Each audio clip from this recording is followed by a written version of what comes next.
After more than 100 years, it's back to the woods for a logging wagon. About, I think it was about 18 months ago, Storm Doris blew through and a number of trees were blown down, and Tony here rang us to say could we help him removing the trees which had fallen into his back garden. We asked Tony if we could have a look at some of the treasure in his garden, and first thing I spotted was some huge iron rims, and I asked Tony what they were, and he said it was from a large logging cart that he had found, that he thinks came from Warwick Estates some 40 years ago, and it's been sitting here for the best part of 40 years. So on closer inspection it was thought, why don't we restore it? It would be a nice idea to park it in the woods. And we left it at that for 6 months, and then 6 months later someone said, are we going to restore that cart? And I said, well, if you can build a cartwheel, we can restore the cart.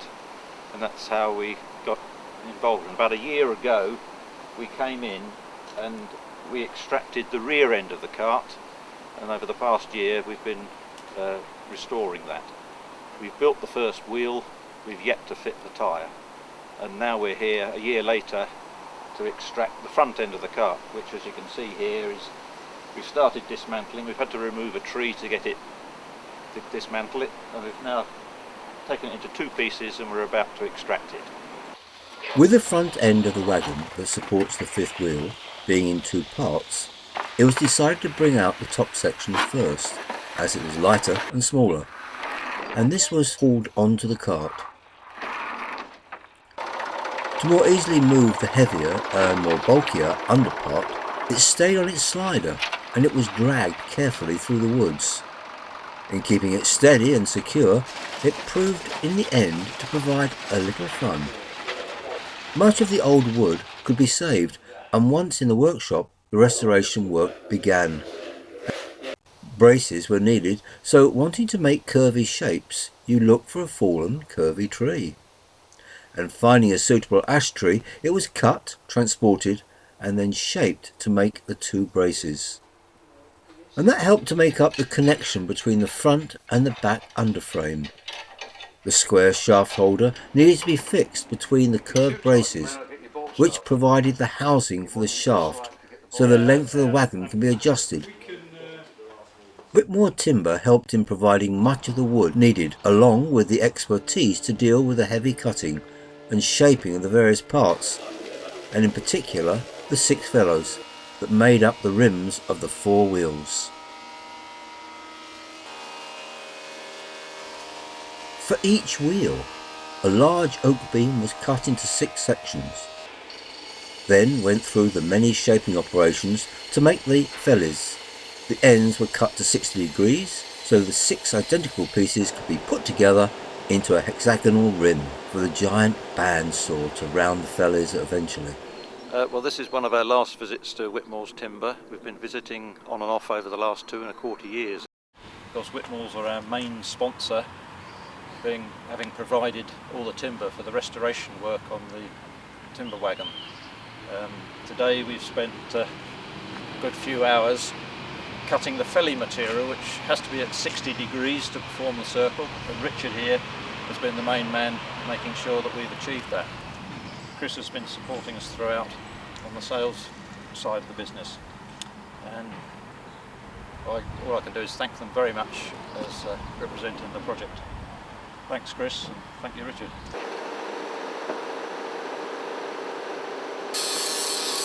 The gang at the workshop worked on the different restoration work, like cleaning up the axle. There were 4 main tasks in the construction of the 4 wheels. The centre of the hubs were hollowed out on a lathe for the iron sleeve that will hold the axle. This was then offered up to check it fits, with careful hands crafting a slot to ensure the sleeve lug that stops any rotation fits snugly into the hub. Finishing the hub holes ready for the spokes to be mortised into the hub and checking they fit before all the spokes were added, and due to the tight fit some help was needed. The spokes were also crafted from oak, with the foot fitting into the hub and the rounded tongue being fitted into the rim, and once in place each was numbered to its own fellows. It needed very accurate measurements to be made to ensure the parts all fit together without issue. Dead on there. After this one, The tight fit is needed so the holes are drilled very carefully and accurately, otherwise the spokes would vibrate under the heavy workload and eventually the wheel would break apart. Each of the 6 fellows needed to be attached to 2 of the spokes to complete the wheel. Each fitting will have the spokes squeezed together to line up with their unique radius rim holes, and each is securely fitted. The smaller gaps between the fellows and the tighter the fit and the longer the wheel will last. As each fellow is added, so it builds into a complete wheel. No glue or any nails are needed to strengthen it, and when the last piece is added, then the wooden ties are added to bring stability to its construction, to make a near perfect circle, ensuring the wheel is ready for the original, now cleaned iron band to be attached.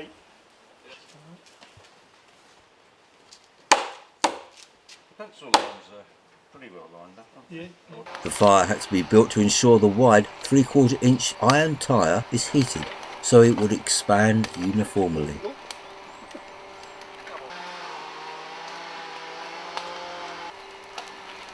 The wheel is laid flat with retainers to allow for the tyre to be dropped on accurately and evenly. The heat is intensified to around 600 degrees to make the iron band expand so it can be fitted around the wooden wheel, so when it is cooled the iron will shrink back to its original size, enclosing the wheel very tightly.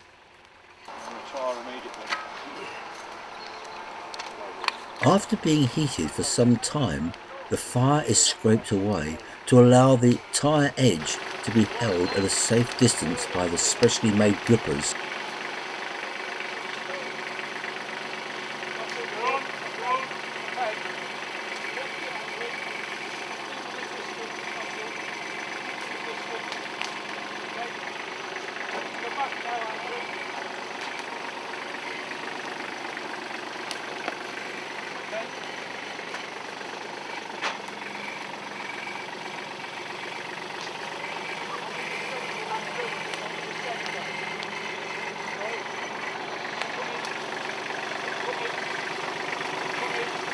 The iron tyre is then lowered onto the holding retainers, fixed to the high part of the rim. And once the retainers are removed, the tyre will fall to fit snugly onto the wooden wheel.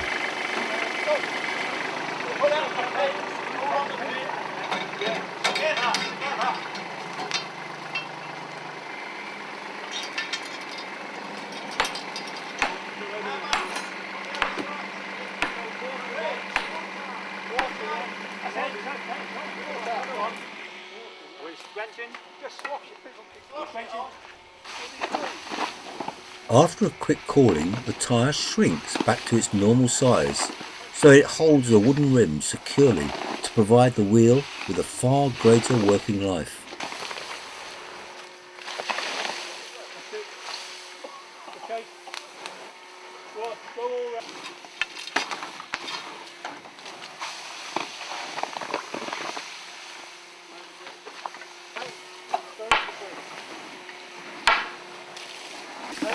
Once cooled, it's taken away to be stained and await the fitting to the waggon. When the old chassis was disassembled, it was found much of the timber was salvageable, along with bolts and other metal parts. However, new sections were needed to be crafted, so the old parts fitted to them. Logging wagons are part of our heritage, and the craftsmanship needed to build them has mostly been lost, so part of the project was to relearn just how such work was undertaken.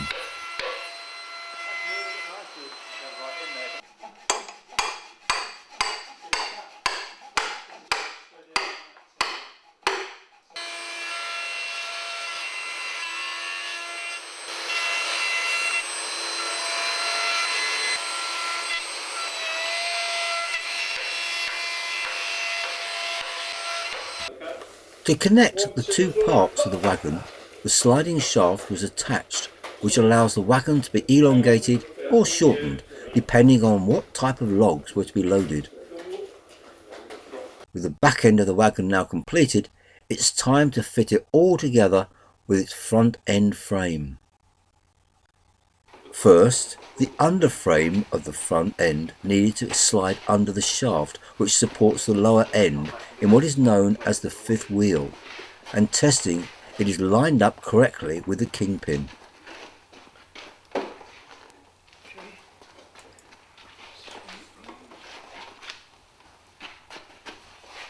This is followed by setting the matching top element of the fifth wheel, which allows the front end of the wagon to be turned in line with the horse's pulling action. Finally, the kingpin is put in place, locking it all together. Have you ever used seen again, you see? Yeah. A technical.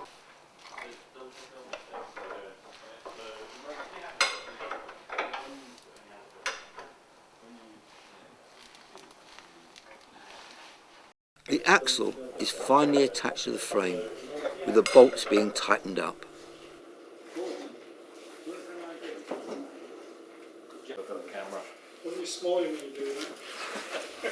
The wheel is manhandled onto the axle, then firmly attached, followed by testing just how straight it spins. Last minute checking was carried out before the wagon was shown the daylight again. Out of the workshop, looking like a working logging wagon, for maybe the first time in 100 years. It was set onto Brandon Green, allowing the locals to see the fine workmanship in bringing this piece of history back to life.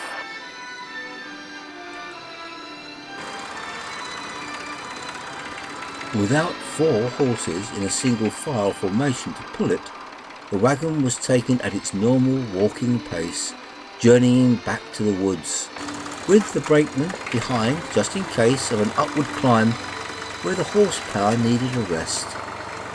Oh, and please don't call it a cart, as wagons have 4 wheels and cart only 2. Waiting to be loaded with some logs, it came to its final resting place where people can now visit Brandon Woods and see this logging wagon, a practical piece of history, now in its own environment back in the woods.